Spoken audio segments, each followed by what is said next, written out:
The news came not with a raven, but a weary ship, its dragon head drooping. A warrior had fallen, Bjorn, lost on foreign shores.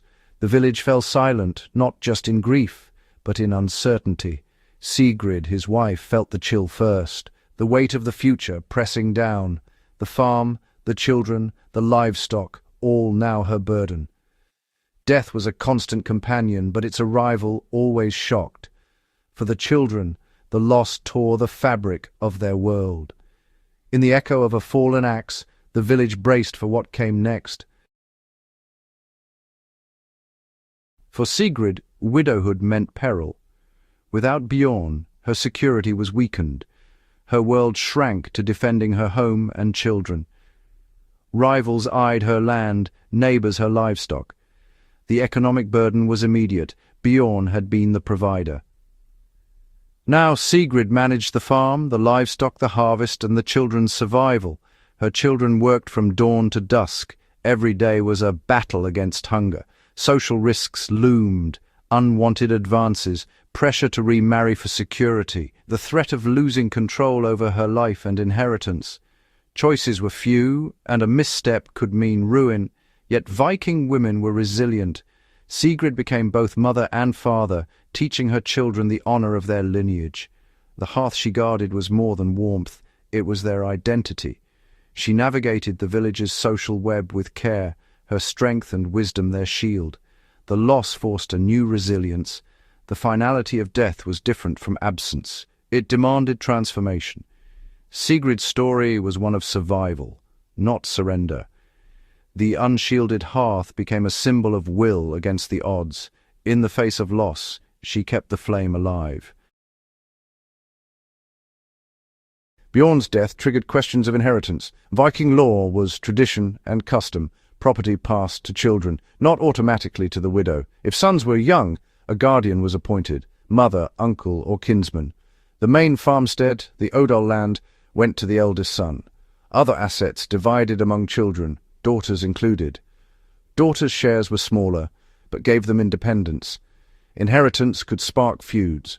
Brothers quarreled. Disputes over swords or brooches escalated. The local assembly, the thing, mediated, reciting customs and passing judgment. These proceedings maintained social order, not just wealth. A poorly handled inheritance could fracture a family, weaken the settlement. Bjorn's death created a power vacuum. Rivals might challenge his son's claims. Alliances shifted, the chieftain watched closely. The legacy was more than silver and steel. It was the balance of power. Every death threatened that balance.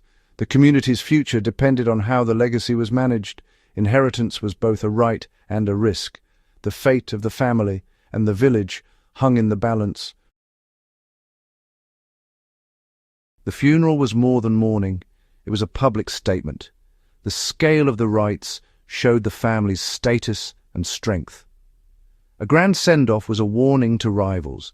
The lineage remained strong. The most prestigious burial was by ship, the warrior surrounded by weapons and treasures. Sometimes the ship was buried under a mound. Sometimes set ablaze and sent to sea.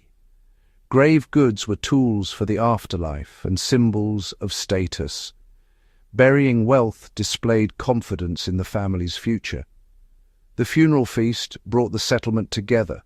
Food, ale, stories, oaths.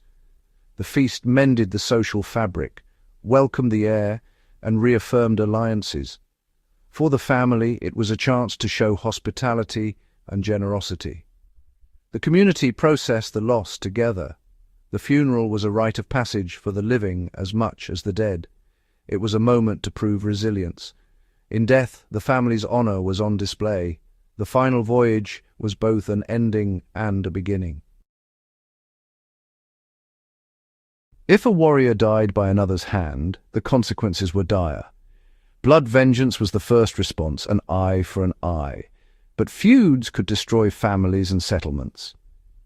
To prevent this, Viking law offered the Vergild a man price paid in silver. The amount depended on the victim's status, chieftain, farmer, freedman. Negotiating Vergild was tense, public, and reputations were at stake. Paying was an admission of guilt, but also a path to peace. Refusing meant certain violence. Accepting Vergilde brought justice and support to the bereaved. The system was pragmatic. Honor mattered, but survival mattered more. Vergilde turned tragedy into negotiation, restoring order. In the end, every death tested the resilience of the whole society.